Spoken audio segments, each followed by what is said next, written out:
რას ცდილობს დღეს სკოლა იმისთვის, რომ შეასრულოს თავისი მისია. მოსწავლესაც და მასწავლებელსაც სკოლაში ყოფნა უნდა სიამოვნებდეთ. რა წონა და გავლენა აქვს ფსიქოლოგიას სკოლაში? მე ჯერ არ მყოლია არც ერთი კლიენტი, რომელსაც არ აქვს ღრმა არასრულფასოვნების კომპლექსი, რომელიც აი სკოლის იმ საშინელებიდან მოდის. როგორ არის შესაძლებელი ჯანსაღი და პოზიტიური კლიმატის შექმნა მართვა სკოლაში? პრინციპი ის არის, რომ ვასწავლოთ ცოტა, მაგრამ რასაც ვასწავლით, ის მართლა ვასწავლოთ. ძალიან მნიშვნელოვანია, რომ სწორედ ესე განჭვრიტოთ ხოლმე სკოლიდან რა მიყვება ბავშვს მომავალში. თუ კი შეცდომები არ მოძდით ბავშვებს, ის გაკვეთილი ხო ფუჭია. როგორ გამოვარჩიოთ კარგი ვერსია შეფასების როგორია? ეს სიტყვა სიყვარულია, რის გარშემოც ყველაფერი ტრიალებს. მოგესალმებით, მე ვარ პალატა პაპავა. ჩვენ ვაგრძელებთ პოდკასტების სერიას, რომლის მთავარი თემაა განათლება.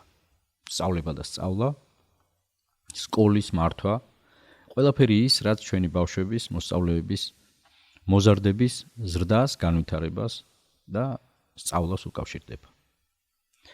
ჩვენ ვიწვევთ საინტერესო გამოცდილ სპეციალისტებს, განათლების ექსპერტებს და დღეს ჩვენი სტუმარია ბატონი ზურაბ ვახანია, განათლების მეცნიერებათა აკადემიკოსი და ფსიქოლოგიის პროფესორი. გამარჯობა ბატონო ზურაბ, ძალიან სასიამოვნოა თქვენთან შეხვედრა ჩვენს პოდკასტში. მადლობა თანხმობისთვის, მადლობა მობრძანებისთვის და შეუდგეთ. წარმართოთ საუბარი, ძალიან პატარა შესავალს გავაკეთებთ თქვენი ნებართვით. ჩვენ ვცდილობთ, რომ ჩვენი საუბრები იყოს არამხოლოდ საინტერესო და თავისთავად თემა ძალიან საინტერესოა. იმდენად რამდენადაც უკავშირდება ჩვენი მომავალი თაობის ზრდასა და განვითარებას. სკოლას როგორც ორგანიზაციას, აი სისტემურ და კომპლექსურ ორგანიზაციას და სახელმწიფოს მომავალს განაპირობებს. და სახელმწიფოს მომავალს განაპირობებს, კი ბატონო, ასევე იყოს სასარგებლო. ჩვენ ვცდილობთ, რომ დავეხმაროთ ჩვენი საუბრებით საზოგადოების, ფართო საზოგადოების წარმომადგენლებს.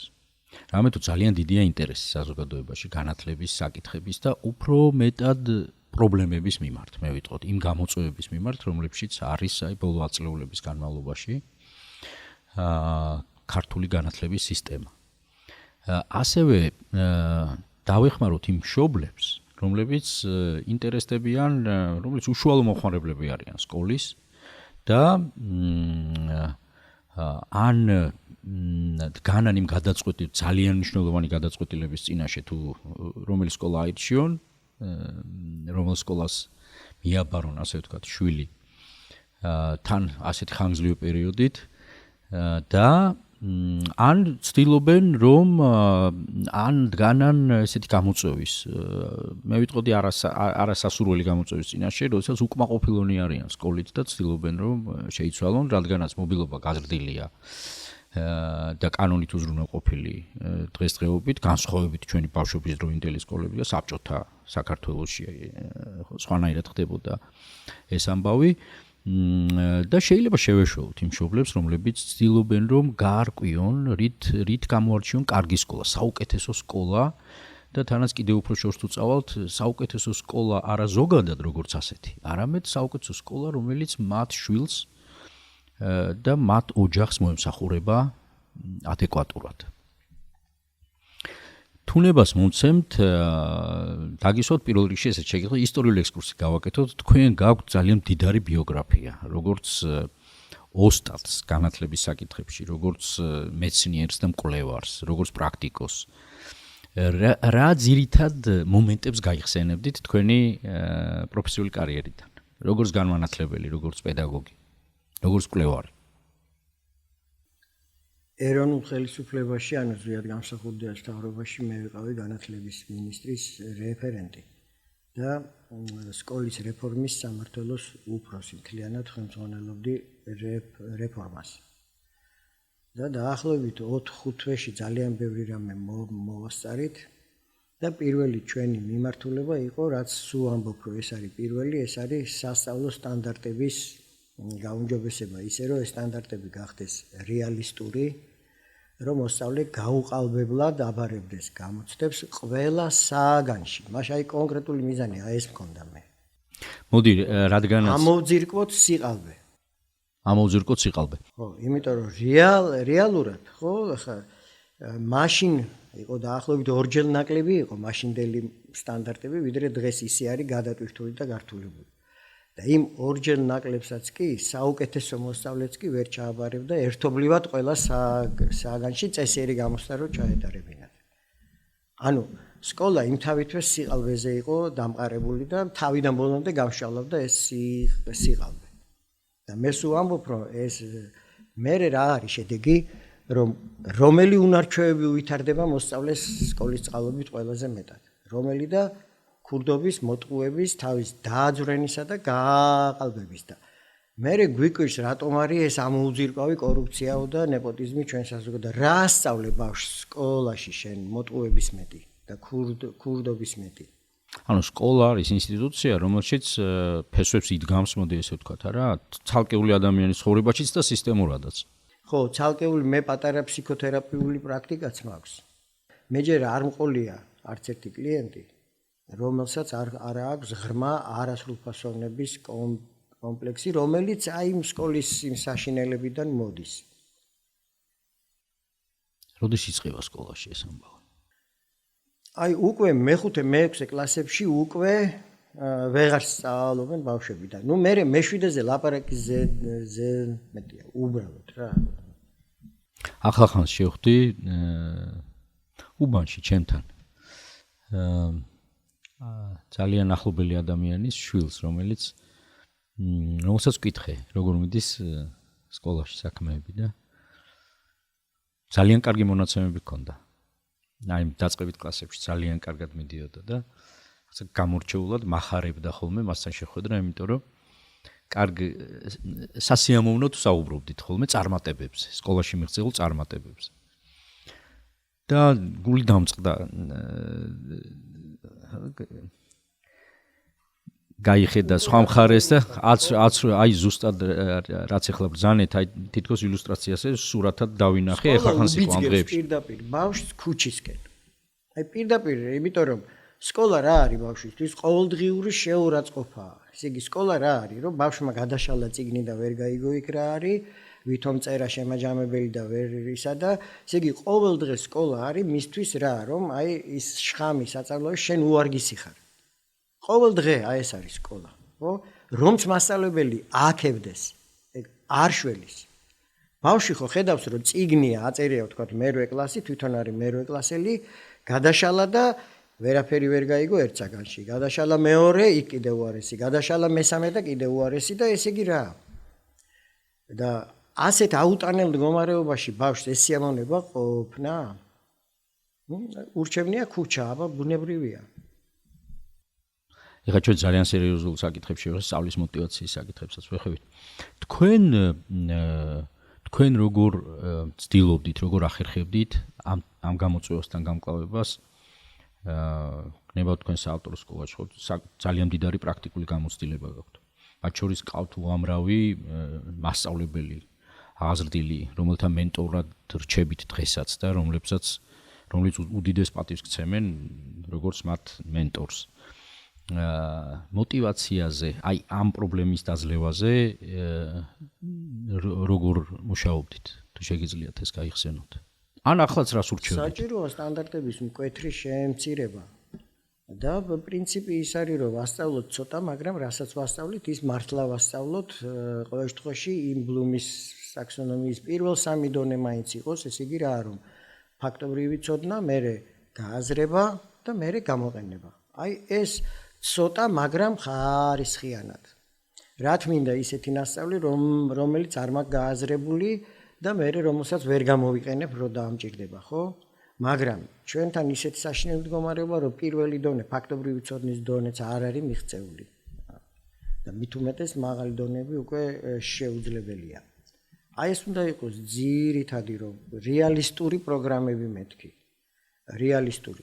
მაგრამ აქ დგება პრობლემა, რომ რეალისტური რას ნიშნავს?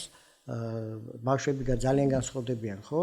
ამიტომ ვერაულით ჩვენ გვერდს ინდივიდუალური მიდგომის იმ მინიმუმს, რომელიც არის დიფერენცირებული მიდგომა, ხო, დიფერენცირებული სწავლება. და ეგ პრობლემებია უკვე აქ მთავარი, რომ როგორ ავაგოთ ეს სასწავლო პროგრამა ისე, რომ ყველა ბავშვი რაღაცნაირად იყოს ჩართული სასწავლო პროცესში. ინდივიდუალური მიდგომების მნიშვნელობას შევეხეთ ახლა. თქვენ ხართ, რა თქმა უნდა, ამ მიდგომის მიმდევარიც, გამტარებელიც, თეორიული საფუძვლებში ღრმად ჩახედულიც, ძალიან მოკლედ ხომ არ შეგვიძლია უთხრათ ინდივიდუალური მიდგომა და მასზე მიბმული დიფერენცირებული სწავლება, სწავლის პრინციპები, თუნდაც თქვათ მშობლებისთვის რომ უფრო ნათელი იყოს, იმიტომ რომ განსხვავებული დამოკიდებულებაა საზოგადოებაში ამგვარი მიდგომების მიმართ. თქვენ რისი გჯერათ და რა მუშაობს რეალურად, როცა ვსაუბრობთ მოსწავლეზე ინდივიდუალ პერსონალიზებულ სწავლებაზე და როცა ვსაუბრობთ დიფერენცირებულ საკლასო პრაქტიკაზე.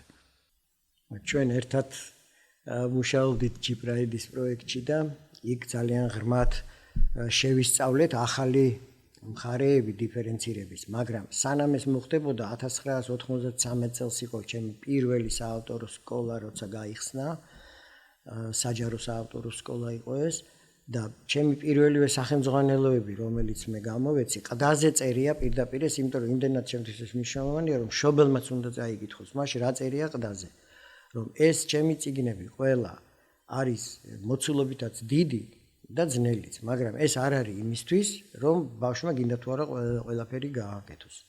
ეს არის იმისთვის, რომ ბავშვს ჰქონდეს არჩევანის საშუალება. და ძირითადი პრინციპი სახელმძღვანელოში არის მრავალფეროვნება. და მე მიწერია, რომ ესე იგი მასწავლებელს და მშობელს არათუ საყვედური გამომეტყველებაზე არ უნდა შეეტყოს უკმაყოფილება იმაზე, რომ ეს რატო არ გააკეთე და რატო ესე და ესე იგი ბავშვს ვანიჭებთ სრულ თავისუფლებას.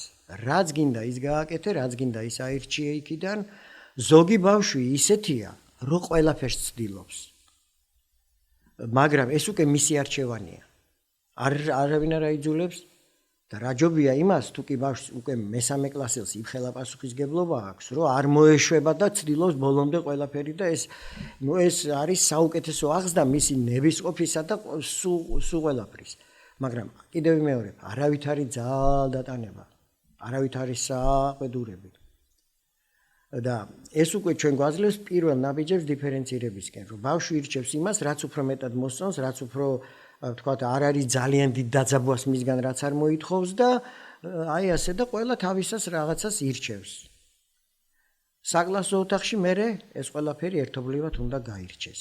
ყველა, მათ შორის ის ძნელიც, ადვილიც, ზოგი მეტად ჩაერთვება, ზოგი იმაში ჩაერთვება, იმის გარჩევაში და ასე და ასე.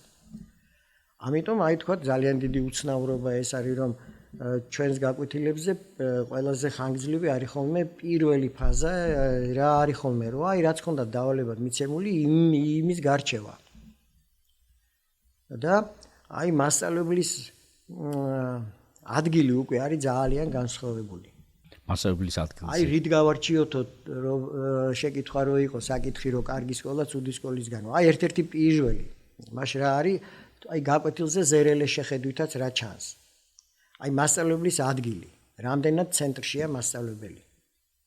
ესე იგი კარგი გაკვეთილი არის ის, როდესაც მასწავლებელი საზოგადოებრივ არ ჩანს. და როცა მასწავლებელი ბრწყინავს, ეს ცუდი გაკვეთილია. როცა შეცდომები არ მოძდით მოსწავლეებს, ეს ცუდი გაკვეთილია. როცა მოსწავლეების შემაჯამებელი რვეულების გადაფუცლა ხოლმე მე სკოლაში როცა მივდივარ თქვა რჩევების მისაცემად. ერთ-ერთი პირველია ეს არის. ვიღებ შემაჯამებლის რვეულებს. გინდა ქიმია იყოს, გინდა ქართული, სულ ერთია. ხედავ ჩაწიკწიკებული რვეულები. დამთავრდა მე აი ჩემთვის 2 წუთი საკმარისია მე დირექტორს ვეუბნები. ეს არის მუშაობა? ეს ხო სიყალბეა. აი რანაირად შეიძლება რომ ასე ჩაწიკწიკებულია ეს ისა, ხო? ან იმდენად ადვილი დავალებაა, რომ არაფრის მომცემი არის ბავშვისთვის. ან წინასწარ დამუშავებულია და როგორ აი მე რომ მუშაობ, რამდენად ავაჭრელებ ხოლმე მე ჩემს იმას, ხო? გადავაკეთებ იქ, ჩამამატებ ისე, ხო და ამ ბავშვმა როგორ ჩამოაწიკწიკა ასე. იგივეა გააკვეთილზეც. თუ კი შეცდომები არ მოძდით ბავშვებს, ის გაკვეთილი ხო ფუჭია. აი რა მოგცა ამ გაკვეთილმა, ესე იგი რაც იყო გუშინ ის ბავშვი დარჩა იმავე დონეზე, იტრიალა იმ იმაში მხოლოდ, ხო ესე იგი. მაგისადამე მასწავლებელი არ უნდა ბრწყინავდეს, არამედ ბავშვები უნდა აქტიურობდნენ, აი ეგ არის პირველი მასწავლებელი, რომ აი ბავშვები რამდენად აქტიურობენ და მასწავლებელი რამდენად არის ჭრდილში. და ეს სხვათა შორის შეგვიძლია ვნახოთ მსოფლიოს მოწინავე სკოლების ჩანაწერი, გააკვეთილების ჩანაწერები არის ინტერნეტში. და რას აკეთებს მასწავლებელი ძირითად დროს? აი დადის მერხებს შორის ბავშვებთან და აწვდის უკავშირებს. აი ეს უკავშირი არის გადამწყვეტი. მასწავლებელმა კი არ უნდა სიბრძნეები კი არ უნდა ჩაულაგოს ბავშვებს. არავედ უკავშირები უნდა მიაწოდოს. იმისთვის, რომ ბავშვმა თვითონ ისწავლოს. ნუ ეს უკვე კონსტრუქტივიზმის პრინციპზე გადავდივართ. კონსტრუქტივიზმზე გადავდივართ. უკავშირის როლი და ძალა უზარმაზარია. უდაოდ მასწავლებლის პირველი და ძირითადი სამუშაო არის ეფექტური მხარდამჭერი სასარგებლო უკავშირი. მათ შორის ნაწერზეც, მათ შორის პასუხზეც, მიმდინარეც, შემაჯამებელიც, წლიუ ყველანაირი. ესე იგი ის რომ ბავშვმა ხომ უნდა გაიგოს, რომ აი ეს კარგად გავაკეთე, აქ რაღაც ხარვეზი მაქვს. ორივე უნდა გაიგოს ბავშვმა, მშობელმაც, ბავშვმაც. ამ საუბრის ერთ-ერთი ძლიერი და ღრმა მოტივი ფიქრობ დასაწყისიდანვე გამოვიდა ეს სიყალბის თემა. და პირიქით ამის საპირწონედ ხო ავთენტური პროცესი, ნამდვილი, ნაღდი პროცესი, სამუშაო პროცესი და თანაც ისეთი, რომელიც ბავშვს თავდაჯერებულობას სწორმოლოდინებს და ანახებს და ის რომ მე შემიძლია რაღაცა ვაკეთო. მე შემიძლია კარგად ვაკეთო, გაუყალებლად ვაკეთო და რო გავიზრდები, სამსახურშიც მასე ვიქნები მეერე. და ეს ჩვენი ბავშვი, ხო, ის ბავშვი უკვე დამახინჯებულია ის უკვე, რომ მიდის ის სამუშაო ადგილას, ის უკვე მან არ იცის საქმის კეთება, საზოგადოდ რას ნიშნავს ნამდვილი საქმის კეთება. ძალიან მნიშვნელოვანია, რომ სწორედ ესე განჭვრიტოთ ხოლმე სკოლიდან რა მიყვება ბავშვს მომავალში, რა მიყვება მას სამუშაო სივრცეში. აი ამ დონეზე თუ უყურებს სკოლა, არა მხოლოდ უშუალო, თქვა, სასწავლო წლის დასრულებას, ან გნებავთ სკოლის დასრულებას, არამედ ბავშვის ცხოვრებას უყურებს უფრო ხანგრძლივ პერსპექტივაში. იქ ალბათ მართვაც იცვლება სკოლის კულტურაც, ფასეულობათა სისტემაც და ასე შემდეგ. სიყალბეს მინდა მიუბრუნდე შეფასებაში თუ არის სიყალბენი, თუ ხდება. გარდაუვალია, აბა რანაირად შეიძლება. და როგორია კარგი ვარიანტი შეფასების? მეათე კლასში რომ ჩაუტარო გამოცდა, გაუყალბებელი გამოცდა სტანდარტებში რაც წერია, იმის 20%-ით. 20 ვამბობ, 1/5-ით რომ ჩაუტარო, მოსწავლეთა სულ მცირე ნახევარი ჩაიჭრება. ყველა საგანში, ეხლა მარტო ყველამ რო ერთ საგანი ერჩიოს კი არა. ყველა მოსწავლემ ჩააბაროს ყველა საგანში. ესე იგი უკვე ჩანს რომ შეუძლებელია ეგ წესიერი შეფასებათა სისტემის არსებობა. ყოველდღიურ პრაქტიკაში, აი მშობლის ყოველდღიურობაშიც რო შევიდეთ, იმიტომ რომ მშობელი მუდმივად დაინტერესებულია შეფასებებით. როგორ გამოვარჩიოთ კარგი ვერსია შეფასების როგორია? თქვათ, აი როგორ აფასებს სკოლა? სკოლა ვერაფერს ვერ იზამს. და საზოგადოდ აი თქვენ რო ლაპარაკობთ სკოლა ფიქრობს თუ არა ბავშვის ხო და აი სკოლა ვერ იფიქრებს. ესე იგი მე მთელ პასუხისგებლობას ყოველთვის ვაკისრებ პირველ რიგში სამინისტროს. იმიტომ რომ სკოლა ვერ შეძლებს შეუძლებელს. ის რომ ააგოს ახლა მან პროცესი და კონსტრუქტივიზმი და ის განმავითარებელი შეფასება თვითონ მოძებნოს და არ სად შეუძლია ეგ სკოლას რა. სკოლას ისედაც ძლივს იმას ართმევს თავს რომ გაკვეთილებით ისა და მე რამდენი იმ მასწავლებელს რამდენიერი განსხვავებული ბავშვი უზის კლასში და იქ როგორ მიუდგეს თვითეულს და აი ეს თუ მოახერხა მაგაზე ეგ არის დიდი მიღწევა და დიდი შემოქმედება მასწავლებლისა და სკოლის და დანარჩენი ყველაფერი სამინისტრომ უნდა გაითვალისწინოს. აი ისე უნდა აწყოს მთელი სისტემა რომ ბავშვის მომავალი იყოს გათვალისწინებული. შედეგზე ორიენტირებას კი ამბობენ, მაგრამ ეგ ტყილი მოწოდებაა. რა ტენდენციებს ხედავთ, რადგანაც მომავალზე ესეთი აქცენტირება გამოგვივიდა? რა ტენდენციებია? 21 საუკუნის განათლება. თელ სოფლიოში რაღაცით დიდი აღარ გავს წინა. პრობლემებია. არა, თელ სოფლიოში დიდი პრობლემები. მე არ მომფრომ მარტო ჩვენთან. მე გავაანალიზე საერთაშორისო ტესტირების მასალები მათემატიკაში.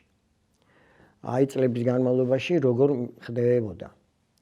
და ხა ჩვენ რომ სამარცხვინო შედეგები აქვს ქართულ ბავშვებს, ეს ვიცით, მაგრამ მე სწორედ გავაანალიზე მოწინავე, აი ვისაც ყველაზე მაღალი შედეგები აქვს, იმ სახელმწიფოთა შედეგები.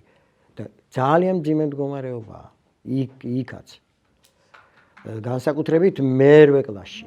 აი ძალიან მოკლედ რო ვთქვა, ძირითადი შედეგი ეს არის ის, რომ ყველაზე წარმატებული სახელმწიფოები, რომლებიც არიან, ეს ვინ არის? ეს არის აღმოსავლეთ აზია, ეს ჩინეთი, იაპონია, კორეა და ესენი და ფინეთი, ვთქვათ, სკანდინავური ქვეყნები. სხვა შორის რუსებსაც კარგი შედეგები აქვთ ხოლმე, სადღაც ესე 10-ზე ქვევით არასდროს რუსეთი არ არის ხოლმე, ბალტიისპირეთს აქვს ხოლმე კარგი შედეგები, ინგლისს არ უჭირს, ხო, აი ესა. ხო, აი ეს სახელმწიფოები მაშინ. აი ამათთანაც კი დაახლოებით მოსწავლეთა ნახევარი მერვე კლასში უკვე სინამდვილეში მათემატიკას ვეღარ სწავლობს.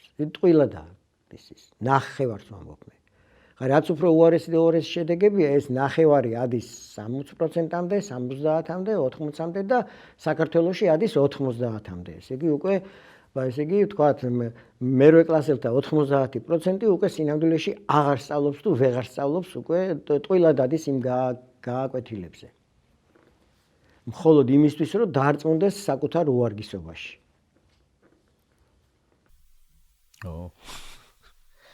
არ არის სახარბიელო სურათი ერთი სიტყვით. მოდი სკოლის კლიმატზე რო ვისაუბროთ ცოტა. რა არის სკოლის კლიმატი? თქვენ რა ასოციაციები გაქვთ? მოდი ტერმინადაც რომ არ შევხედოთ. ესეც ვფიქრობ, რომ შეიძლება საზოგადოებისთვის, მშობლებისთვის იყოს მნიშვნელოვანი, იმიტომ რომ კლიმატი არის ისეთი რამ, რაც იგრძნობა, რასაც ხედავ, რასაც სწრაფად აღიქვავ, თითქოს და აი ხო რაღაც უხილავი შეგრძნებებს იწვევს. როგორ არის შესაძლებელი ჯანსაღი და პოზიტიური კლიმატის შექმნა, შენარჩუნება, მართვა სკოლაში? ამისთვის გადამწყვეტი არის დადებითი დამოკიდებულება და სასიამოვნო გრძნობები. მოსწავლესაც და მასწავლებელსაც სკოლაში ყოფნა უნდა სიამოვნებდეთ. აი ეს არის პრინციპული, რომ მიდის დილით თუ სკოლაში, ხო? სიხარულით უნდა მიდიოდეს. მასწავლებელიც და მოსწავლეც. და ეს იმდენად რთული და მრავალმხრივი პრობლემაა, რომ ძნელია ახლა აქ პირდაპირ ეს რეკომენდაციები მე ჩამოწერილი მაქვს სხვათა შორის მასწავლებელთა კეთილდღეობის და მასწავლებელთა სასიამოვნო გარემოს შეცვლილი კონკრეტული რეკომენდაციები, ერთი 20 რეკომენდაცია კონკრეტული, რაც უნდა გააკეთდეს საამისოდ. რომ ესე იგი მისი შრომის мотиваცია წაინაცვლოს უფრო შიდა мотиваციისკენ და უფრო ხალისიანად იმუშაოს და ასე შემდეგ. და ეს მერე ბავშვსაც აისახება. რა თქმა უნდა. და ასევე ბავშვიც რომ მე შეძლებისამებრ შიდა мотиваციით რომ სწავლობდეს და რომ უხაროდეს იქ ყოფნა.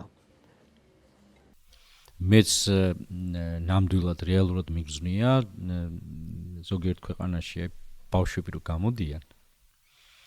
რამდენჯერმე მომიწია მისვლა ვიზიტად სკოლებში ყოფილვარ და სხვა ქვეყანაში და სხვაშორის არ აქვს მნიშვნელობა ქვეყანას. მაინც არ არის გადამწყვეტი. მნიშვნელოვანი არის როგორ ჩანს შიგნით რა ხდება. ესე იგი ბავშვი რო შედის სკოლაში, რა პროცესებში უწევს მას მონაწილეობის მიღება, რამდენად სიამოვნებს ამ პროცესებში ყოფნა.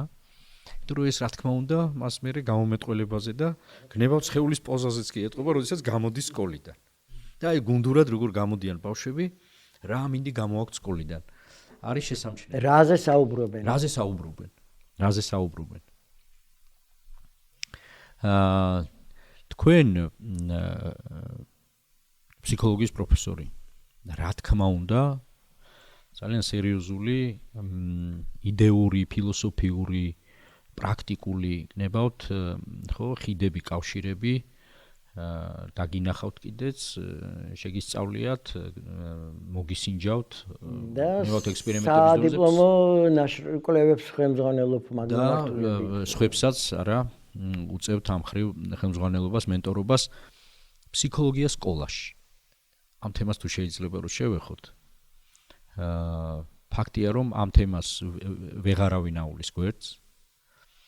საქართველოში არის გარკვეული მცდელობები, რა, რომ ფსიქოლოგიის დარგებში დაგროვილი ცოდნა სწორად, ყოჩაღად და სასარგებლოდ გამოიყენოს სკოლა თავის ყოველდღიურობაში.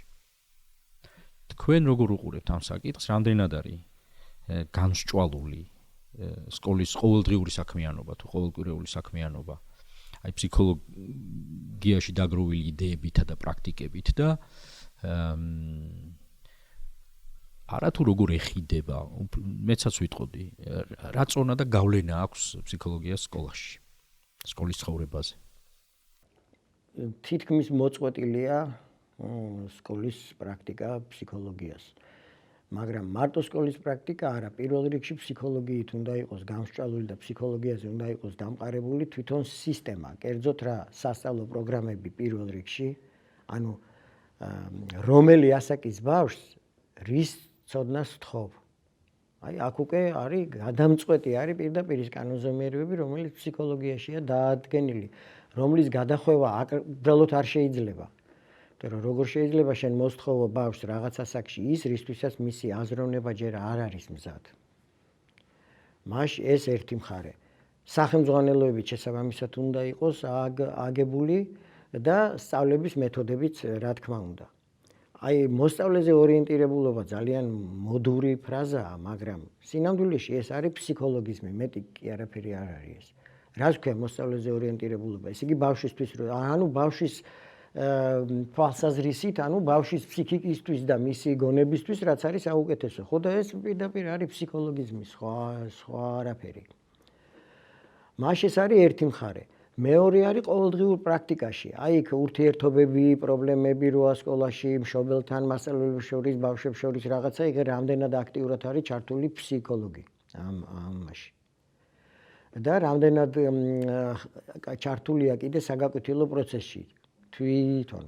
აი მასწავლებელი როგორ ატარებს გაკვეთილს და როგორი ურთიერთობა აქვს ბავშვებთან, როგორია ინტერაქცია, არის თუ არა, როგორია, აი მან ხომ არ არის სასურველი აქტიურად ჩართული უნდა იყოს. ფსიქოლოგი პერიოდულად მაინც ესწრებოდეს მასწავლებლის მიერ წარმართულ გაკვეთილს და უკავშირი მიიღოს მასწავლებელმა ფსიქოლოგისთან. აი როგორც ჯიბრაიჩი ქონდა ჩვენ რომ ესწრებოდით ექსპერტები და მე უკავშირს ვაწვდიდით და განვიხილავდით და ასე. ესეც უნდა იყოს, ეს მაშინ ყოველდღიურ პრაქტიკაში ფსიქოლოგის ჩართულობა. ეს არის მეორე. და მესამე არის, რომ ბავშვებს რატო არ უნდა ვასწავლოთ ფსიქოლოგია. ესე იგი, რომ როცა ამდენ გადატვირთულ ზედმეტ რამეს ვასწავლით, რომ არავის არ სჭირდება ისეთ უამრავ რამეს. და ამ დროს ფსიქოლოგიაში ისეთ საკითხებია, რომ აი ყოველდღიურ ცხოვრებაში რომ ადამიანისთვის საჭიროა. ეს არის ძალიან სერიოზული და კაბედული იდეა, რომელსაც მე სრულიად მხარს უჭერ და თუ შეიძლება ოდნავ რომ გავშალოთ ეს თემა. ბავშვებს რა სახით, რა ფორმით, რა პროცესებით შეიძლება დავეხმაროთ ფსიქოლოგის ცოდნის უნარჩვევების დაუფლებაში. ჩვენ საავტორო სკოლაში იყო ეს იწყებოდა უკვე მეორე კლასიდან, ოღონდ სხვა საგნებში ინტეგრირებულად იყო და მერე უკვე ცალკე საგნათაც იყო. ცალკე საგნათაც ჰქონდათ. კი, მე დავარქვი სახელი სულისწოდნეობა, ეს არის პირდაპირ კალკი, ბერძნული ფსიქოლოგია, პირდაპირ გადმოვიტანეს ფსიქესული და ლოგია მცოდნეობა. და ეს იყო საგანი, კვირაში 1 საათი ჰქონდა, ყველა კლასში მე უკვე და ვასწავლიდით რა, აი პრაქტიკულ ფსიქოლოგია, ცხადია არავითარი თეორია საჭირო არ არის, მაგრამ აი პრაქტიკული ფსიქოლოგია. რომელშიც იყო აქ საზოგადოებრივი საკითხებიც იყო, არა მარტო კერძო ოჯახური ურთიერთობის საკითხები, ქალ-ვაჟის ურთიერთობა, მერე უფლება-მოვალეობები რა არის, რაღაცა, ესე იგი ცოტა ისიც ჰქონდა სამოქალაქო კუთხით, სამოქალაქო საკითხებიც შემოდიოდა აქ და ეს ყველაფერი იყო ადამიანის სულის თვალით დაარახული, ესე იგი ფსიქოლოგიური კუთხით. და ეს ყველაფერი მზად მაქვს მე, დიდი ხანია ეს. გაქვთ ეს მასალა. გამოცდილია წლების განმავლობაში, მრავალი წლის განმავლობაში ვასწავლიდი და ეს ჩვენი ყოფილი მოსწავლეები ყველა ძალიან კმაყოფილია და რომ ხდებიან სულ აი პირველი რაც ახსენდებათ, აი მადლობას მიხდიან. რა სახით არის ეს მასალა დღეს? როგორ გაგვთ ეს მასწავლებლის მისთვის არის ისა ბავშვის წიგნი არც გქონია. ესე იგი ეს მიმდინარეობდა ანუ მასწავლებლის გამკლევი ჰქონდათ. საუბრებით და ბავშვები და ალაპარაკო. მე ხო საზოგადო წინააღმდეგი ვარ იმის, რომ ესეთი მიდგომა, რომ ჩაუდოთ თავში ცოდნა. ეს ფუჭია ვერ ჩაუდებ რა. უბრალოდ შეუძლებელია თორე განაც ცუდი იქნებოდა. რაჯობია იმას, რომ შესაძლებელი იყოს, რომ დრენაჟი გქონდეს რაღაც? ძალიან ადვილი და კარგი და ნეტა იყო, მაგრამ რა ვქნათ, რომ შეუძლებელია ეს რა. ჩვენი გონება სვანერად არის მოწყობილი, რაც შენ არ გაგიკეთებია, იმას ვერ ისწავლი. უბრალოდ შეუძლებელია. თუ გინდა რომ ისწავლო, უნდა გააკეთო ის და ეს არის კონსტრუქტივიზმის ძირითადი პრინციპი, ხო, კეთებით. იმიტომ რომ სვანერად შეუძლებელია. ის არ არის ნამდვილი ცოდნა. ის იქნება პასიური რაღაცა, რომელსაც ვერ გამოიყენებ. ახლა წარმოვიდგინებ ფსიქოლოგის გაკვეთილებზე, ვთქვათ, როლური გათამაშებები. როლური საუბრები, პრობლემების, კერძო შემთხვევების პრობლემების, კერძო შემთხვევების განხილვა. ცნებებსაც ვიაზრებდით, რამდენიმე რაც არის მინიმალური რაოდენობით ის ცნებები, რაც არის აუცილებელი, იმასაც ვიაზრებდით. ხო, ნუ შეიძლება ბავშვისთვისაც იყოს პატარა სახელმძღვანელო, ნუ მაგაზე შეიძლება ფიქრი, მაგრამ ნუ ჯერ ეს ყველაფერი ძალიან ნაადრევია, იმიტომ რომ მოდი ეს პროექტად დავიტოვოთ. ფსიქოლოგთა საზოგადოებამ 3-ჯერ თუ 4-ჯერ მივწერეთ განათლების სამინისტროს და ნუ რა თქმა უნდა ყური არ შეიბერტყეს. მერე უცნაური ის არის რომ კათოლიკოს პატრიარქმა მიიმართა განათლების სამინისტროს ამ თხოვნით. რომ მით უმეტესო ჩვენო გვაქვსო განწყობის თეორია უზნაძე ყავდა ქართველიო და რატო არ ვასწავლითო სკოლაშიო ცოტათი რაღაცასო და არაფერი მაინც აი მიდის დრო ესე იგი საშინლად გადატვირთული ბიოლოგია, ქიმია, ის რომ აი უბრალოდ თქვენ რო კითხოთ რა, აი თქვენ რასაც ქიმიაში გასწავლიდან ერთხელ მაინც რამეში გამოგადგათ ცხოვრებაში ვთქვათ. აი რამდენი პროცენტი იმისა. და აი ესე იგი წლების განმავლობაში რისთვის უნდა გაეწვალდეს ის ბავშვი ისეთი რამისთვის, რაც არაფერში არ სჭირდება. გადასახედია ხო, ვისაც სჭირდება, იმან ისწავლოს და ასწავლონ, ეგ პროფილური სწავლება უნდა იყოს, ამიტომ უფროს კლასებში და კი ბატონო, მაგრამ აი მაგალითად პირადად თქვენ, ხო, არაფერში არ სჭირდებოდათ ეს, ხო?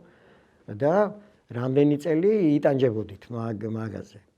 აი რისთვის, აი ამდენი ის რისთვის დაიხარჯა. მაშინ როდესაც საკმაოდ დიდი დრო და რესურსი არის დახარჯული. ქიმიის მინიმუმი ნამდვილად უნდა იცოდეს ყველა. მე ასე მიმაჩნია მაგალითად და ნამდვილად აუცილებელია ეს, მაგრამ აი ამ საშინელი პროგრამების გამო ის მინიმუმიც აღარავინ აღარ იცის მე. პლუს ჩემი ნათლია, რომელიც წინვალე ცოდნე და რეპეტიტორია ქიმიის, მასთან დავდიოდი დამატებით. ხო და მაინც ხო. რომ ხო ის კი მშვენივრად ასწავლიდა, მაგრამ იქ დანიშნულება იყო ჩაბარება. ესე კი. ხო, პირდაპირ ვთქვათ, სიმართლე. მარტო ქიმია ხო არ არის, იქ არის კიდე ბიოლოგია, ფიზიკა, მათემატიკა კი საჭირო, მაგრამ როგორი გადატვირთულია. ხო, აი მე სულ ყველას აი ესე ვეუბნები ხოლმე, რომ აქვს შეხვედრები, რომ აბა მათემატიკოსების და იმის გარდა ხელი აწიეთ, ვის დაგჭირდათ ერთხელ მაინც ცხოვრებაში ტრიგონომეტრიული განტოლება. აბა აწიეთ ხელი, არავინ, ესე იგი აი და რისთვის ასწავლი მაშინ იმას. აი რა თუნდა, რა საჭიროა ეს. ნუ ამაზე პასუხი აქვს თქონმე, რომ აზროვნების განვითარებისთვის და ეგ სრულიად ტყუილი პასუხია, იმიტომ რომ აზროვნების განვითარებისთვის ლოგიკა არის ზედმიწევნით კარგი, საჭირო რამე და ვასწავლოთ პირდაპირ ლოგიკა, ოღონ თეორია კი არა, ისევ და ისევ პრაქტიკული ლოგიკა, რომელშიც ისევ და ისევ უნდა იყოს სულ სავარჯიშოები. და აქტიური საუბარი და ესა. მაგის პროგრამაც მზად მაქვს სხვა შორის და სახელმძღვანელოებიც კიდე დამატებით ლოგიკაში. ხო და თუ აზროვნების განვითარება გვინდა, ვასწავლოთ ლოგიკა განავითარებს საუკეთესოდ აზროვნებას და არა ის გაუგებარი ჩახლართული ფორმულები, ის ლოგარითმები და ტრიგონომეტრია, რომელიც არავის არ სჭირდება გარდა რამდენი, ნუ მოსწავლეთა 2%-ისა.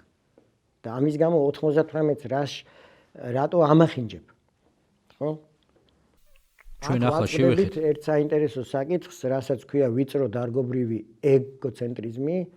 აი უკვე მაშინ როცა მე მუშაობდი განათლების მინისტრის რეფერენტი რო, აი მაშინ უკვე შევეჯახეთ ამ მოსალოდნელ პრობლემას, რომ ნუ აი არც ერთი დარგის სპეციალისტს არაფრით არ ეთმობა თავისი დარგის საკითხები. და ყველას მიაჩნია რომ ქვეყანა დაიქცევა თუ კი ეს არ ვასწავლეთ ყველა ბავშვს. მახსენდება მეც დამეწყო ეს რეფლექსია. ვიწრო დარგობრივი ეგოც ესე იგი ის მხოლოდ თავის დარგის თვალსაჩინით ხედავს და აი ესეც ფსიქოლოგიაა. მაშინ ფსიქოლოგია იცი რა არის რომ დიახ. აი ერთი იქიდან შეხედე რა, შენ ასე რო ხედავ, კი ბატონო, ეს შენ ხარ მასეთი. მაგრამ 95% ადამიანების არ არის შენნაირი. პროფესიული ძალაუფლების საკითხებსაც ხომ არ უკავშირდება ეს. თუ ძალაუფლებასაც უკავშირდება, კი, რა თქმა უნდა. აი პროფესიული ძალაუფლება, რომ ესე ჩემი პროფესია უფრო მნიშვნელოვანია ვიდრე სხვისი. და სინამდვილეში ამის უკან შეიძლება ვივარაუდოთ, რომ არის ესეც გავლენის თემაა. კი, გავლენის თემა, სოციალური გავლენის საკითხია. არა, თუ ჩემი პროფესია უპირატესია სხვა პროფესიებთან შედარებით. და ამას მოსდევს ბრძოლა მე პროგრამაში რა დარჩეს რა, ხო? კი, რა თქმა უნდა. ახლა ისტორია ისეთი საგანი, რომელიც მართლაც ზოგადი განათლებისთვის აუცილებელია და მაგრამ რო ჩახედო რა სასწავლიან იმ ისტორიაში, ისიც საშინელებაა. ასწავლიან ვიწრო დარგობრივ რაღაცა იმას წყაროცოდნე რა თუნდა აი თქვენ ან მე რამაში გვჭირდება წყაროცოდნეობის საკითხები? რაში? აი რისთვის? აი ესეთი მიდგომა არის, ანუ დარგობრივი ეგოცენტრული მიდგომაა. ამის დასაძლევად ისო ფსიქოლოგია აუცილებელი. რომ ესე იგი მოსწავლეზე ორიენტირებულობა, ეს რას ნიშნავს? რომ უნდა მოვარღვიოთ ჩვენ ეს ვიწრო დარგობრივი ჩაბეტონებული ხედვა და უნდა შევხედოთ ბავშვის თვალსაზრისით. აი ეგ არის მოსწავლეზე ორიენტირებულობა. აი ბავშვის თვალით შეხედე. აი ამ და ზოგადი განათლებული ადამიანის თვალით შეხედე. ამ ფრაზაზე ორ ქვეთემას შემოვიტანდი. ერთი არის საგანთა შორის კავშირებს როგორ უყურებთ?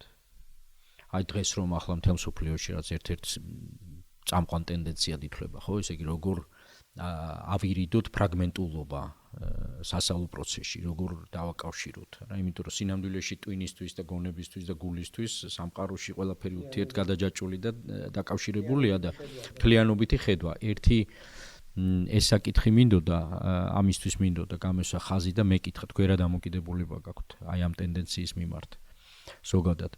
და მეორე თემა, რომელიც აქ შემოდის, არის ფსიქოლოგიის საკითხებს რადგანაც ვეხებით. რა უნარებით, რა კომპეტენციებით უნდა აღიჭუროს საუკეთესო შემთხვევაში აი ამ პროგრამამ, მასწავლებელთა გუნდმა რაზე უნდა იმუშაოს ფსიქოლოგთა გუნდმა თუ კი ვივარაუდებთ რომ მათი წონა და გავლენა გაიზრდება სკოლებში. მასადამე რა მნიშვნელოვანი აქცენტები, რა უნარები და კომპეტენციები დაღიჭურვება ბავშვი ასეთ შემთხვევაში, რომელიც აი 21 საუკუნის მომდევნო ათწლეულებში ყველაზე მეტად და უკეთ გამოადგებათ მათ. ხო, ნუ ორივე დიდი შეკითხვაა. პირველ შეკითხვაზე გეტყვით რომ საგანთა შორის კავშირებით რო დავიწყოთ. იმიტომ ესეც კავშირში მეორე შეკითხვასთან. პირველი ვიყავი 1900 აი იმ წლებში სწორედ, როდესაც შევადგინე ინტეგრირებული პროგრამები ქართული ენისა და ლიტერატურის ერთად ყველა კლასში რო ერთად ყოფილიყო და ასევე მათემატიკის, მაშინ ცალკე იყო ალგებრა, გეომეტრია ისინი. ესე იგი, ერთად მათემატიკა, ერთად ქართული ენა, ლიტერატურა, მერე გეოგრაფია საქართველოს და მსოფლიოსი ერთად და ისტორიაც საქართველოს და მსოფლიოსი ერთად. ესე იგი, ყველანაირად მე ვემხრობი ინტეგრირებულ სწავლებას, სადაც კი შესაძლებელია. მაგალითად, მე-9 კლასში ერთ პერიოდში რო იყო ჩვენთან ექსპერიმენტი ვითომ რაღაც ინტეგრირებაო საბუნების, ეს უბრალოდ შეუძლებელია, თორე რო იყოს შესაძლებელია, არც იქ იქნებოდა ცუდი, მაგრამ ნუ შეუძლებელია, მაგრამ სადაც კი შესაძლებელია, სასურველია საგნების გაერთიანება. სასურველია, დიახ. ძალიან გავრცელებულია ის აზრი, რომ ამ გაერთიანების გამო დაიღუპა მაგალითად თქვათ ქართული გრამატიკის სწავლება. ეს არის სრული უსაფუძვლო შეხედულება, იმიტომ რომ ინტეგრირების მერე საათები კი არ უნდა შეუმცირო. ესე იგი, ინტეგრირება ნიშნავს, რომ ამას რო ქონდა 3 საათი და იმას რო ქონდა 2, გაერთიანების მერე უნდა იყოს 5 საათი. და როცა გააერთიანებ და დაუტოვებ 3 საათს, ხო? ნუ ეგ ცხადია, რომ ერთ-ერთი დაიჩაგრება მაშინ. და აი ეს მოხდა ქართულის შემთხვევაში. ნუ კიდე ის რომ ცდარი მეთოდებით რო ასწავლიან და კიდე სხვა თემა არის. ხო, მაშინ და მე ინტეგრირება არის ყველანაირად მისასალმებელი და მე კონკრეტულად მაქვს დასაბუთებული რომ რა კარგ სარგებელს გვაძლევს მათემატიკაში გაერთიანება, ქართულში გაერთიანება და სხვათა შორის ეს პირდაპირ უკავშირდება ეს ინდივიდუალური მიდგომას და დიფერენცირებას. იმიტომ რომ მე ხო ვამბობდი რომ ჩემი სახელმძღვანელობის ერთ-ერთი პრინციპი არის მრავალფეროვნება. ესე იგი მე მირჩევნია რაც უფრო მრავალფეროვანი იქნება სახელმძღვანელო რომ ბავშვს არჩევანის ხო და აი ეს გაერთიანებული საგანი მაგას მაძლევს. ანუ ესეც არის ერთ-ერთი მნიშვნელოვანი ატრიბუტი, მახასიათებელი. ხო, რომ ესე იგი აირჩიოს რა. მოსწავლეზე ორიენტირება. მათემატიკაში გეომეტრია ურჩევნია ზოგს. და მიეცი იმას ის რა და აი იმ ბავშვისთვის აუტანელია ის რომ ფორმულები, თქვა ალგებრის კურსია. ხო, მისთვის არის სააშინელება ეს. ხო და იქ შიგადაშიგ რო გეომეტრიული ისინია ჩართული ფორმებია, ხაზვაა, რაღაცაა, ხო? მერე იქ ცხოვრებისეული გამოყენებები ისინი, იგი მოკლედ მრავალფეროვნება, ასევე ქართულშიც. ხო, ის გრამატიკა, მარტო ცალკე გრამატიკა ბავშვების დიდი უმრავლესობისთვის აუტანელია. და როცა ეს არის ჩართული მოთხრობის ტექსტის ანალიზში, ცოცხლად, უკვე სულ სხვა არის, ხო? მაშინ მრავალფეროვნების და მოსწავლის თვალსაზრისითაც კარგია ეს გაერთიანება. მაგრამ სადაც არ ხერხდება გაერთიანება, იქ ძალიან მჭიდროს საგანთაშორისი კავშირები, რა თქმა უნდა. ანუ ვარიაციებით შეიძლება ამის კეთება სკოლაში. კი, რომ დავაკავშიროთ აი სხვადასხვა საგნები ერთმანეთთან და არ კეთდება ეს არაფერი. ესე იგი, აი ისიც კი არ არის მიღწეული დღეს, რომ აი მინიმალურ დონეზე იყოს ის, რომ მაგალითად ბუნების მცოდნეობაში რომ რაღაცას ასწავლიან ბავშვს, ეს ამის შესაბამისი ცოდნა მათემატიკაში ამ კლასში აქვს თუ არა აქვს, ესეც კი არ არის გათვალისწინებული. ესე იგი, არა თუ კავშირების დამყარება, აი უბრალოდ საღი აზრით რომ შეთანხმებული მაინც რო იყოს. რატომ? იგივე ისევ ვიწრო დარგობრივი ეგოცენტრული ხედვის გამო. რომ ყველა უხეშადულად თქვა თავისას მიერეკება რა და ყველას გონია რომ აი ეს ჩემი დარგი არის სამყაროს ჭიპი. მადლობა ამის ხაზგასმისთვის. და აი ფსიქოლოგი ამისთვისაც არის საჭირო. რომ ფსიქოლოგი შეგანჭრებს და გეუბნება რომ მე შენი დარგი არ მაინტერესებს. ფსიქოლოგი გეუბნება, ჩემთვის თავარია ადამიანის სული და გონება. და ბავშვის. და აი იქიდან ვხედავ მე ფსიქოლოგი გეუბნება, მე იქიდან ვხედავ. და შენი დარგის სპეციალისტები როგორ აღზარდო, ეგ საკითხი მე სულ არ მაინტერესებს. ეგ იფიქრე მე, რა ქვია, უფროს კლასის პროფილური მასში და მე რაც თავარია უნივერსიტეტებში. მშობლებს შორის გავრცელებულია შიში. შენ მეხუთე კლასიდან მიწყებ, მე მომავალი იმის, რა ქვია, მომავალ ბიოლოგზე ფიქრობ უკვე მეხუთე კლასში, ეგ სიგიჟია ეს რა უბრალოდ რა. საზოგადოებაში მშობლებს შორის ჯერ კიდევ არის ესეთი გაუცნობიერებული ან გაცნობიერებული შიში ფსიქოლოგიის როგორც სპეციალისტის მიმართ. რაღაც ესეთი ხო სტიგმატიზებული სტერეოტიპებით სავსე თემა, ჩარჩოში ჩასული თემა. არიციან და იმიტომ. რა უთხრათ მშობლებს?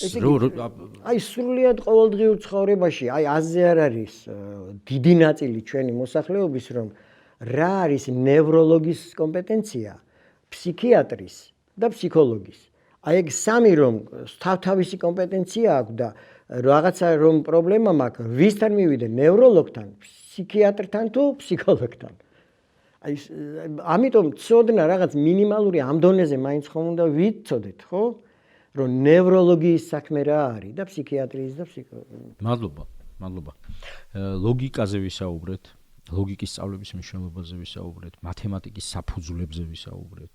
რამდენად მნიშვნელოვანია, ხო, ესე იგი მათემატიკის საფუძვლების თან ისე სწავლება, რომ ბავშვმა мотиваცია არ დაკარგოს და თავდაჯერებულობა არ დაკარგოს აი ამ კონკრეტული საგნების მიმართულებით. მაგისტრის გვაქვს საუკეთე მათემატიკაში ეგ საკითხი ბოლომდე მოგვარებულია.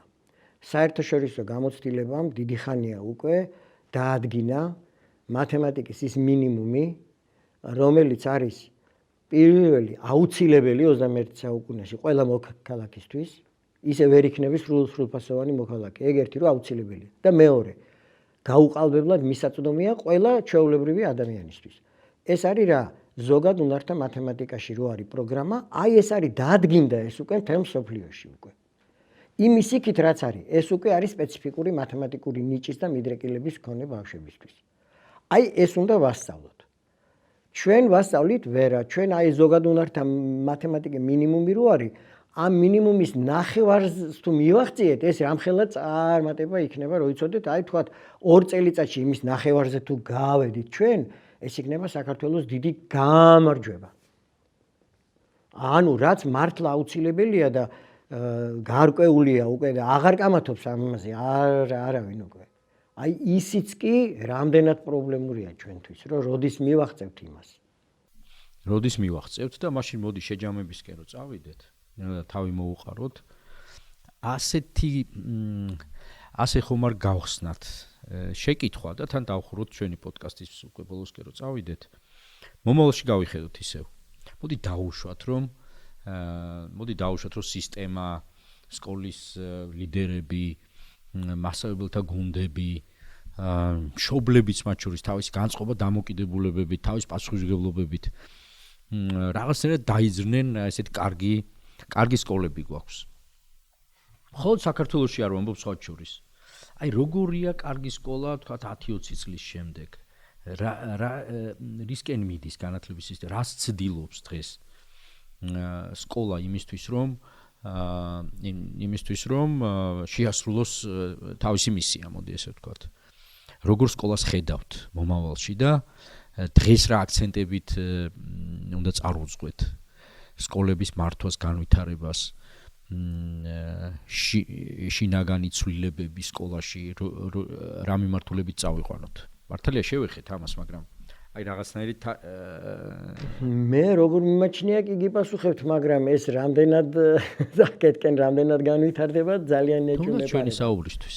შეიძლება ვიღაცამ მოისმინოს ეს ამბავი და ფანტასტიკაში შეიძლება გადავიდეთ და გადავიდეთ. მოდი აბა გავშალოთ. ხო, მაგაზე მე უკვე რო გიპასუხეთ, ჩემი პასუხი ის არის, რომ მას თავარი არის შიდა мотиваცია მოსწავლის და მასწავლებლის. შინაგანი мотиваცია. ანუ ეს რას ნიშნავს მარტივად ისიც თქვით, რომ უნდა უყვარდეს ის საქმე და უნდა სიამოვნებით ააკეთებდეს და აი ეს რო დავისახოთ ძირითად მიზნად და მე აქედან გამომდინარე ყველაფერი დაალაგდება მე. ანუ ეს ავიღოთ მთავარ მოტივად. აი თავი ეს არის, რომ ესე იგი მასწავლებელს სიამოვნებდეს თავის საქმის კეთება. არა მარტო ხელფასისთვის მიდიოდეს იქ. არამედ იმისთვის მიდიოდეს, რომ ყველა ჯანსაღ ადამიანს აქვს მოთხოვნილება, რომ რაღაცა ვაკეთო.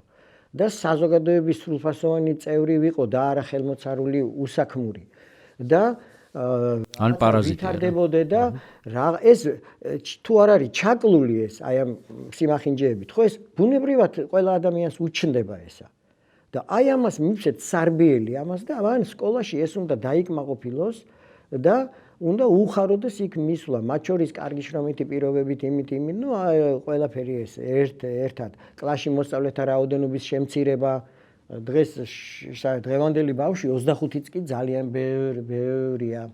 აი 25 ბავშვიან კლასში მუშაობა ძალიან ძნელია მასწავლებლისთვის, სტრესულია და ასე შემდეგ. ასევე ბავშვიც, აი ყველაფერი ავაგოთ ისე რომ ბავშვს შეუყვარდეს. აი სიყვარული არის მას გადავწყვეტი სიტყვა იქაც და აქაც არის ბოლოს სიყვარული. შიდა мотиваცია რა არის, რომ ის საქმე გიყვარს. არაფრისთვის. შედეგისთვის თავისთავადი ხო, ფასი აქვს. იგივე ადამიანთა ურთიერთობაშიც. მას აი ორნაირი მიდგომა. მე ეს ადამიანი მიყვარს, ნიშნავს რომ ის მიყვარს მე და არა შედეგი რომ ექნება. აი შენ თუ შედეგზე ფიქრობ, ამას უკვე ანგარება ეწოდება, ხო? ესე იგი ის ადამიანი გიყვარს იმიტომ რომ მისგან შედეგს მოელი, ეს უკვე ანგარება არის. და აქ შიდა мотиваცია კი გულისხმობს გულწრფელ სიყვარულს ადამიანისა, ახლა იგივეა, წიგნი უნდა მიიყვარდეს მე. ეგ არ არის ფანტასტიკა, ასე იყვნენ მაგალითად ჩემი შვილები, რომ შეზღუდული ქონდათ წიგნის კითხვის დრო, იმიტომ რომ ხო არ შეიძლება სულ წიგნთან რო იყოს ბავშვი და იქ ექსკურსიაზე რომ მიდიან და იქ ზურგჩანთით რომ წიგნი მეაქი იქაც, ხო და ეგ მეორე უკიდურეს, ხო. ესე იგი არავინ უნდა შეუყვარდეს იმას ეს საქმე. და ეგ უნდა იყოს თავარი მიზანი. აი მე ქიმია და ბიოლოგია რო ვთქვით, ხო? აი მოდი მივახციოთ, რომ ქიმია შეაყვარე იმ ბავშვს. აი იფიქრე როგორ ავაგოთ სახელმძღვანელო სასწავლო პროგრამა შეფასება ყველაფერი თავარი მიზანი, რომ შეუყვარდეს ქიმია. და მე აღმოჩნდება, რომ ქიმიის ცოდნაც 10-ჯერ უკეთესი იქნება. მე ეს აღმოჩნდება. მას შევაყვაროთ წიგნი, შევაყვაროთ სწავლა, მასწავლებელს შევაყვაროთ იქ საკლასო ოთახში შესვლა და გაუყალბებლად მუშაობა ბავშვებთან. ეს სიყალბე თუ არ მოიცილი, არაფერი არ გამოვა, თავიდანვე დანგრეულია ყველაფერი.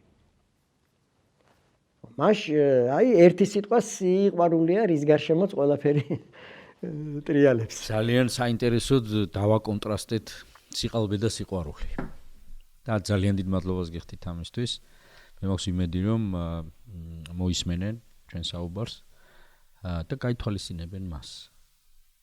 ცხოვრებაშიც, საქმიანობაშიც, საკლასო პროცესების მართვაშიც და სკოლის მართვაშიც. მადლობა. რამდენიმე ბლიც შეკითხვით თუ შეიძლება რომ დავასრულოთ. რამდენიმე შეკითხვას დაგისვამთ სულ ბოლოს. რამდენიმე ბლიც შეკითხვა. პირველ შეკითხვას ასეც დაგისვამდით, ერთი სიტყვა, რომელიც აღწერს განათლებას.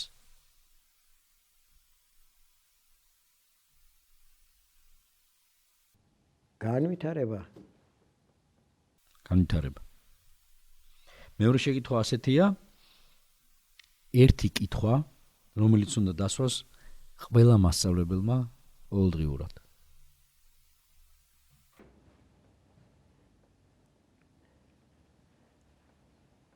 ყოველ სათითაოდ ყოველ მოსწავლეს მივაწოდე თუ არა დღეს ინდივიდუალური უკავშირი. მადლობა, ისე უკავშირს უსვამთ ხას და მნიშვნელოვანია მართლაც. შემდეგი შეკითხვა ასეთია, წიგნი, რომელიც აუცილებლად უნდა წაიკითხოს განათლების სფეროში მოღვაწე ადამიანმა.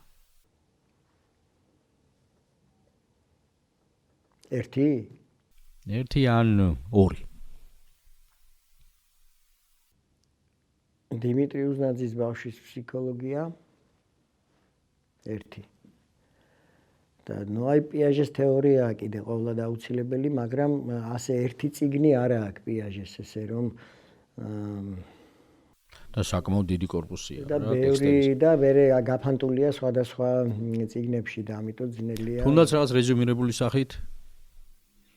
აი პიაჟე მეორე ავტორი ბრუნერი, მესამე ავტორი კიდე, აი ვთქვათ, ეგ სამი ავტორია, რომელიც ყველაზე მნიშვნელოვნად მიიმაჩნია. უზნაძე, პიაჟე, ბრუნერი. მოდი აი ასე გავუსვათ ხაზს, კი ბატონო, მადლობა. ფრაზა, ერთი ფრაზა ან ერთი მოსაზრება თუ გნებავთ, რომელიც სწავლასთან მიმართებით ძალიან შთამაგონებელი იყო თქვენთვის. ესეთი დაუიწყარიც კი, თუ კი არსებობს ესეთი. კი, მე სადღაც წავაწყდი დიდი ხნის წინ, აღმებეჭდა მეხსიერებაში და იმდენად რომ მე არც ვიცი ვისია ეს ფრაზა. ხდება ხოლმე. ჩემს სახელმძღვანელოებში ძალიან ბევრგან მაქვს ეს წინასართად. მას მოსწავლის გონება გავს არა ძვირფას სკოლობს, რომელიც განძით უნდა ავავსოთ. არამედ ლამპარს, რომელიც უნდა ავანთოთ და არ მოვაკლოთ სააწვავი. პირდაპირ კავშირშია მათ შორის კონსტრუქტივიზმის პრინციპებთან. კონსტრუქტივიზმის პრინციპებთან და ჩვენს გარემოსთანაც აქ. მადლობა. ბოლო შეკითხვას დაგისვათ ახლა. განათლება რომ იყოს ხმა. აი განათლება ხმების სამყაროში რო გადავიტანოთ. როგორი იქნებოდა ეს ხმები? რა ტემბრი, რა ტონი ექნებოდა ამ ხმას?